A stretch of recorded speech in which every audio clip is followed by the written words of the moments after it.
আপনারা দেখেছেন যে মাননীয় প্রধান উপদেষ্টার লন্ডন সফরের কিছু কিছু বিষয়ে আমরা আপত্তি জানিয়ে এবং প্রশ্ন করে একটা বিবৃতি আমরা দিয়েছি।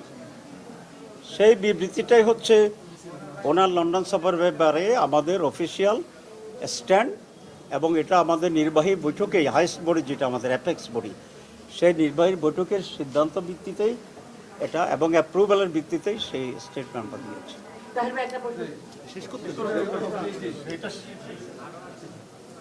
মাননীয় প্রধানমন্ত্রী, মাননীয় প্রধান উপদেষ্টা লন্ডনে গিয়েছেন অ্যাওয়ার্ড আনার জন্যে, টাকা ফেরত আনার জন্যে,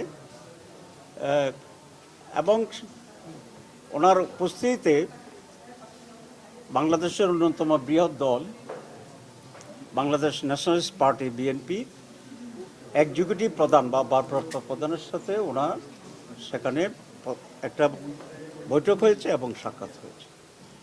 এটাকে আমরা ওয়েলকাম করেছি এবং মিটিংয়ের আগের দিন অনেকগুলো পত্রিকায়, বিশেষ করে প্রথম আলোতে আমার বক্তব্য, ওয়েলকামিং বক্তব্য খুব স্পষ্ট হয়েছে।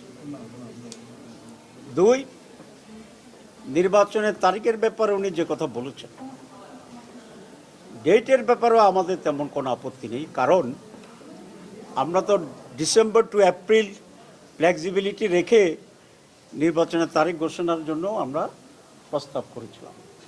সুতরাং ডিসেম্বর হইলেও এটা আমাদের দাবির ভিতরেই হতো। এখন যে ফেব্রুয়ারির ব্যাপারে করার কিছু শর্ত সাপেক্ষে যে ফেব্রুয়ারির কথা বলা হয়েছে, সেখানেও আমাদের প্রস্তাবের ভিতরেই আছে। এপ্রিলে যদি হয়তো যেটা উনি ঘোষণা করেছিলেন সেটাও আমাদের প্রস্তাবের ভিতরেই ছিল। সুতরাং ডেটের ব্যাপারে বাংলাদেশ জামাত ইসলামী পূর্বাহ্নেই একটা টাইমলাইন দিয়েছে, আর আমরা বলেছিলাম আমরা একটা পার্টিকুলার ডেটে ওনাকে ডিকটেট করতে চাই না, রিজিড থাকতে চাই না, আমরা ফ্লেক্সিবিলিটিকে আমরা অ্যাকসেপ্ট করি। এখানেও আমাদের কোনো তেমন আপত্তি নেই।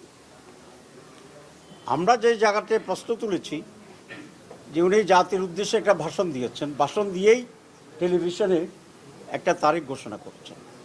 তো এখানে যদি কোনো পরিবর্তন হয় আলাপ আলোচনার মাধ্যমে, এটা হতেই পারে। বিএনপি একটি বড় দল, তাদেরও দাবি ছিল, এবং আলোচনা করে উনি যদি কনভিন্সড হন যে এটা চেঞ্জ হতে পারে, এখানে আমাদের কোনো কথা নেই। কিন্তু সেটা ভালো হইতেও, যেহেতু উনি একটা টেলিভিশনে কমিটমেন্ট করেছিলেন, বাংলাদেশে এসে আবার কথাবার্তা বলে এটাকে উনি রিভাইজ করতে পারতেন, কিন্তু সেটা উনি করেন নাই। 2,